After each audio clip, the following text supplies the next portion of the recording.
আসসালামু আলাইকুম ওরহমতুল্লাহ। আন্তরিক ট্রাভেল ইন্টারন্যাশনালের পক্ষ থেকে আপনাদের সকলকে স্বাগতম জানাচ্ছি। আমি হুসাইন আহমদ। আপনি যদি 2027 সালে হজ পালনের পরিকল্পনা করে থাকেন তাহলে এই ভিডিওটি শেষ পর্যন্ত দেখুন, কারণ একটি সঠিক সিদ্ধান্ত আপনার হজ যাত্রাকে আরো সুস্থ এবং সুন্দর করে তুলতে পারে। হজ কোনো বিদেশ ভ্রমণ নয়, এটি একটি আবাদত যা সামর্থ্যবান মুসলমানদের উপরে জীবনে একবারই ফরজ হয়। এই আবাদত সঠিকভাবে আদায় করার জন্য শুধু অর্থ থাকলেই হয় না, প্রয়োজন সঠিক সিদ্ধান্ত, প্রয়োজন সঠিক পরিকল্পনা, অভিজ্ঞ গাইডলাইন এবং বিশ্বস্ত ব্যবস্থাপনা। হজের সময় সামান্য ভুল সিদ্ধান্ত অনেক বড় ক্ষতির কারণ হতে পারে এবং একজন দক্ষ গাইডের অভাবে আপনার হজই নষ্ট হতে পারে। দক্ষ ব্যবস্থাপনা ও অভিজ্ঞ গাইডের তত্ত্বাবধানে এবং বিগত বছরের অভিজ্ঞতার আলোকে 2027 সালের জন্য আমরা প্রস্তুত করেছি এক বাস্তবমুখী হজ প্যাকেজ, যাতে একজন হাজি এবাদতের প্রতি বেশি মনোযোগী হতে পারেন এবং ব্যবস্থাপনা নিয়ে কোনো প্রকার দুশ্চিন্তা করতে না হয়।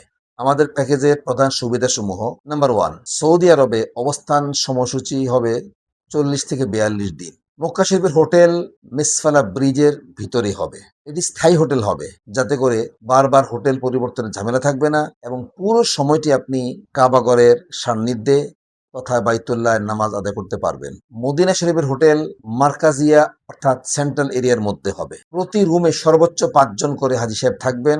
প্রতিদিন 3 বেলা দেশীয় বাবুর্চির রান্না করা খাবার, সাথে ফল এবং 2 বেলা চা থাকবে। মিনা আরাফায় জোন 5 এ সি ক্যাটাগরির সার্ভিস থাকবে। প্রতিদিন নির্দিষ্ট সময়ে অভিজ্ঞ গাইডের তত্ত্বাবধানে হজ সম্পর্কিত বিভিন্ন মাসালা আলোচনা করা হবে। এতে আপনার হজটি সহি হওয়ার জন্য সহায়ক হবে। অভিজ্ঞ মুআল্লিমের তত্ত্বাবধানে হজের প্রতিটি কার্যক্রম সম্পাদন করা এবং সাথে থাকছে লন্ড্রি সার্ভিস। এটি অত্যন্ত গুরুত্বপূর্ণ সার্ভিস, কারণ সৌদি আরবের হোটেলগুলোতে কাপড় ওয়াশ করার জন্য কোনো সুব্যবস্থা সেখানে নেই। তাই দেখা যায় হাজি সাহেবগণ শুধু কাপড় ওয়াশ করার জন্যই অনেক সময় ব্যয় করতে হয়। কাপড় শুকানোর ঝামেলা, আয়রনের ঝামেলা।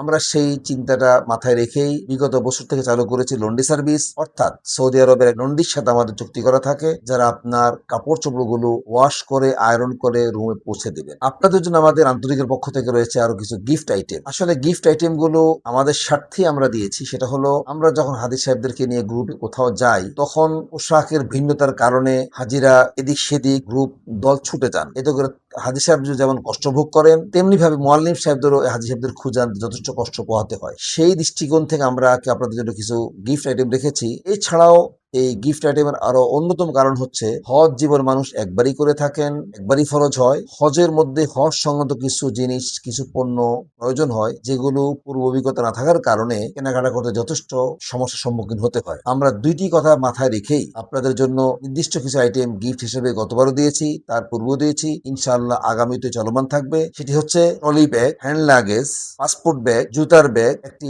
ছাতা, মিনা আরাফার ব্যাগ, মহিলাদের জন্য এক কালারের বিশেষ ধরনের হিজাব, মহিলাদের জন্য সানক্যাপ। সানক্যাপটি অত্যন্ত গুরুত্বপূর্ণ এই জন্য, যেহেতু মহিলাদের এহরাম বাঁধার পরে মহিলাদের চেহারায় কোনো প্রকার কাপড় লাগানো নিষেধ। আবার পর্দা রক্ষার জন্য যদি মুখ খোলা রাখে তাহলে পর্দা রক্ষা হয় না।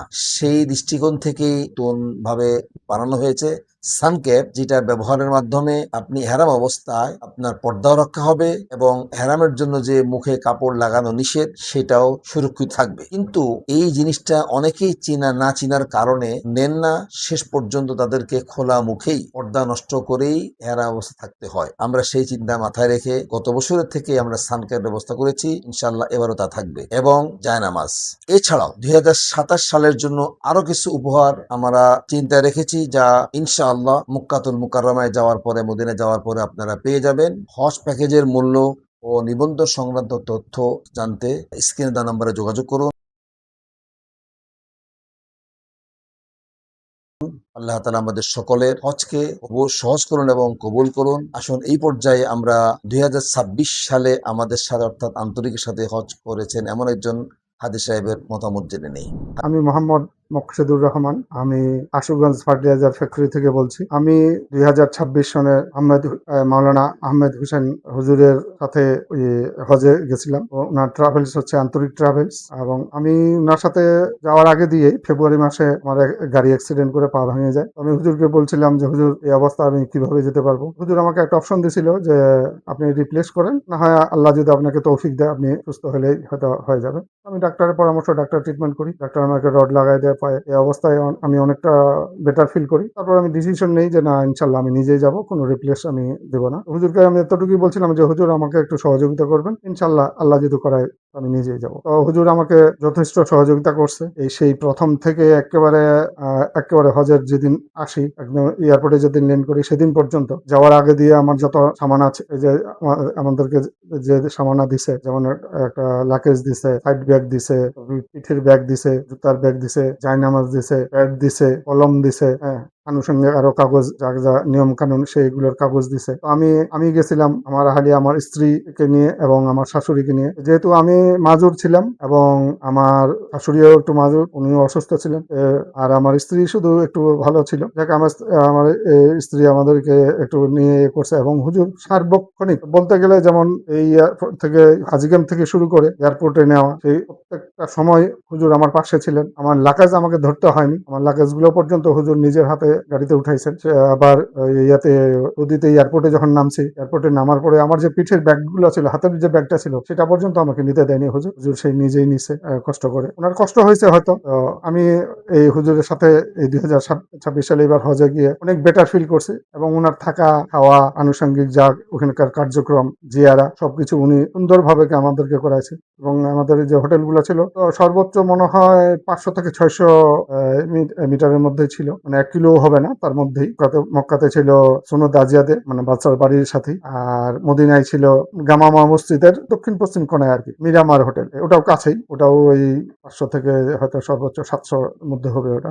তবে আমি যে মাজুর ছিলাম, আমাকে দুটা ক্রেস নিয়ে হাঁটতে হয়েছে, দুই পাশে দুটা ক্রেস নিয়ে আমি হাঁটছি। হুজুর আমাকে সার্বক্ষণিক, হুজুর হয়তো 4 স্টেপ আগায় গেছে, আবার তাৎক্ষণিক আমার দিকে উল্টে তাকাইছে যে আমি কি পিছনে পড়ে গেছি নাকি, উনি আবার আস্তে স্লো হয়ে গেছে, আবার আমাকে সাথে নিয়ে হাঁটছে। সেই প্রথম দিন নামার পরে হোটেলে গিয়ে সেখান থেকে খাওয়া দাওয়া থাকা সবকিছু আমাকে তত্ত্বাবধান করছে। তারপরে এই যে প্রথম দিনে গিয়ে আমাদের যে উমরা করতে হয়, হুজুর আমাদের পুরা কাফেলাকে নিয়ে একসাথে সুন্দরভাবে উমরা করাইছে। বিশেষ করে বলবো, যেহেতু আমি মাজুর, আমার শাশুড়ি অসুস্থ, আমার স্ত্রী, আমরা দুজন মহিলা, আমি, এত সুন্দরভাবে করছে। এক সময় দেখা, এই ওয়াব শেষ করে আমরা যখন সাই করতে গেছি, আমার শাশুড়ি 2 চক্কর আগে হঠাৎ করে অসুস্থ হয়ে পড়ে আর হাঁটতে পারতেছিল না। এর মধ্যে হুজুর কিন্তু খেয়াল করছে, আমাকে বলতেই হয়নি, হুজুর খেয়াল করছে। হুজুর যখন তাৎক্ষণিকভাবে ওইখানে বসায় জমজমের পানি খাওয়াইছে, সুন্দরভাবে একটু রেস্ট নিয়ে যা কিছু পরিচর্যা লাগে করছে। এবং হুজুর যেমনও বলছে সাই করার পরে যে ওনাকে কি ডাক্তারের কাছে নিতে হবে কিনা, আমি বলছি না হুজুর, একটু রেস্ট নিলে হয়তো ঠিক হয়ে যাবে, ইনশাল্লাহ। আর ডাক্তারের কাছে নিতে হয়নি, উনি নেওয়ার জন্য আমাকে বলছিল, আমি বলছি না হুজুর, নেওয়া লাগবে না, এমনি সুস্থ হয়ে যাবে। যাই, আমরা হোটেলে যাওয়ার খাওয়া দাওয়া করে আমার শাশুড়ি সুস্থ হয়ে গেছে। আমি বলবো, যেমন খাওয়া 3 বেলা সুন্দর খাওয়া দিছে। খাওয়ার শুধু একটা পরামর্শ থাকবে আমার আর কি, যে খাওয়ার এইবারে একটু হয়তো টেকনিক্যালি আমাদের একটু একদিন একটু সমস্যা হয়েছিল, এটা পরে উনি তাৎক্ষণিকভাবে সমাধান করছে। আমাদের হোটেলের পাশে একটা হোটেল, বাঙালি হোটেল ছিল, ওখানে খাবার ব্যবস্থা করছে। এর আগে আমরা ওই যে হোটেল থাকতাম, ওই হোটেলে 4 তলায় খাইতাম। যাদেরকে দিয়ে করছিল, ওনারা একদিন একটু ফল্ট করাতে হুজুর তাৎক্ষণিকভাবে এটাকে চেঞ্জ করে ফেলছিল। যাই হোক, খাবার কোনো, আমি কেমন লাগছে জানি না, আমার কাছে খুব সুন্দর লাগছে। খাওয়ার কোনো সমস্যা নাই, প্রতিদিন মাছ মাংস আছেই, তারপর ফল আছে, খাবারের সাথে ফল দিতে। এবং ইভেন উনি আমার রুমে প্রতিদিন, আমাদের কাফেলা সবার কাছেই প্রতিদিন 10টার দিক, 9টা থেকে 10টার মধ্যে ফল নিয়ে যাই দিত। এক একদিন এক এক রকম ফল দিত, এই অবস্থা। তারপরে যখন মদিনা গেলো, মদিনাও একই অবস্থা। আমরা ফজরের নামাজে আসার সাথে সাথে দেখি যে আমাদের রুমের দরজার সামনে যে নাস্তা রেডি, নাস্তা আছে। দুপুরে জোহরে নামাজ পড়ে আসছি, দেখি যে আমাদের রুমের সামনে খাবার রেডি। মাগরিবে এসাও সেরকম, এসার নামাজ পড়ে আসে, দেখি যে আমাদের খাবার রেডি। খাওয়ার কোনো মদিনাতে কোনো সমস্যা হয়নি। এবং ওখানেও প্রতিদিন ফল দিত, এক একদিন এক এক রকম ফল, একই ফল যে প্রতিদিন দিত তা না, বিভিন্ন রকমের ফল খাইছি আমরা, ইনশাল্লাহ আল্লাহ খাওয়াইছে। আর এই আমরা আমাদের হুজুর মাওলানা হুসেন আহমদ হুজুরের উসিলা আল্লাহ আমাকে যথেষ্ট ভাবে ওখানে নিয়ে যায়, ভালো রাখছিল এবং যথেষ্ট ভালোভাবে ইনশাল্লাহ আল্লাহর হুকুম আহকাম গুলো সুন্দরভাবে পালন করতে পারছি। এবং প্রতিদিন উনি আমাদেরকে তালিম দিত। এবং মূল যে হজ, এই মূল হজের 1 সপ্তাহ থাকে, মূল হজে কি কি করতে হবে, কিভাবে করতে হবে, প্রতিদিন এক রুমে, উনি যে রুমে থাকতো, উনি ওই রুমে আমাদেরকে সবাইকে ডেকে নিতেন, পুরুষ এবং মহিলাদেরকে। মাঝখানে পর্দা দিয়ে মহিলাদেরকে আলাদা করে দেওয়া হতো এবং পুরুষদেরকে আলাদা করে প্রতিদিন হাদিস পড়ে শোনাইতো এবং সেইভাবে তালিম করতো। আমাদের মাওলানা হুসেন আহমদ হুজুরের উসিলা আল্লাহ আমাদেরকে তৌফিক দিয়েছে, আমাদের কাফেলার মধ্যে কেউ হারায়নি, কেউ দলছুট হয়নি। সেটা আমাদের হুজুরের তত্ত্বাবধানেই হয়তো সবচেয়ে ইয়ে হয়েছে, এটা হয়েছে। এবং তারপর মদিনায় গেলাম, মদিনায় যে আখিরি নবীর রোজায় কিভাবে যাইতে হবে, কি করতে হবে, কি আমল করতে হবে, প্রত্যেকটি প্রত্যেকটি আমল, প্রত্যেকটি নিয়ম কানুন সুন্দরভাবে আমাদেরকে বুঝাই দিয়েছেন এবং আমরা সেভাবেই করার চেষ্টা করছি। বাকিটুকু আল্লাহ যেন কবুল করে। আর আপনারা যদি এবার 2027 সালে যান, আমার পরামর্শ থাকবে ইনশাল্লাহ আপনারা এই আন্তরিক ট্রাভেলসের সাথে, এই হুজুরের সাথে, আমাদের হামিদ হোসেন হুজুরের সাথে যাওয়ার চেষ্টা করবেন। পরিশেষে যেদিন আসি সেদিনও আমাদের ওই যে যেটা বলতেছিলাম, যেটা ভুলে গেলাম বলতে, যে আমাদের যে মিনা, মুজদালিফা, আরাফা, অনেকেই আরাফার ময়দান থেকে হাঁটে আসছে জামারা পাথর মারতে, এমনও দেখা গেছে। এবং আমার আত্মীয় স্বজনও এর অতীতে অন্য মোয়াল্লিমের মধ্যে গেছিল। আমি আসে যে গত সপ্তাহে আলাপে আলাপে এটা শুনতে পারলাম। আমাদের ইনশাল্লাহ সেরকম হয়নি।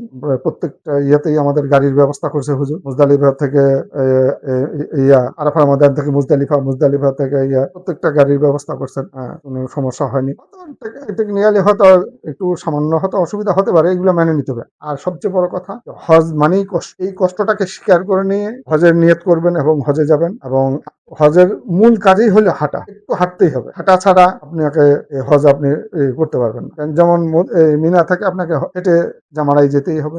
তবে আমি একটা মনে করি যে হুজুরের কথা মতোই যদি চলেন, ওখানে নিজে কোনো ডিসিশন না নেন, হুজুরের যেভাবে ডিরেকশন দেয় সেভাবে যদি আপনারা যান, সেভাবেই করেন, তাহলে আরো একটু সহজ হয়ে যাবে। তবে আমি আশা করি আপনারা আহমেদ হোসেন হুজুরের সাথে যাবেন, আন্তরিক ট্রাভেলস এর সাথে যাবেন। এবং যারা যাবেন আমার জন্য দোয়া করবেন। আমি একটু মাঝের মানুষ, আমি এখনো সুস্থ হয়নি, আমি এখনো ক্রেস নিয়ে হাঁটি। সালামু আলাইকুম ওয়া রাহমাতুল্লাহি ওয়া বারাকাতুহু। আল্লাহ তাআলা আমাদের সকলকে তার পবিত্র ঘর জিয়ারত করা এবং হজকে সহিভাবে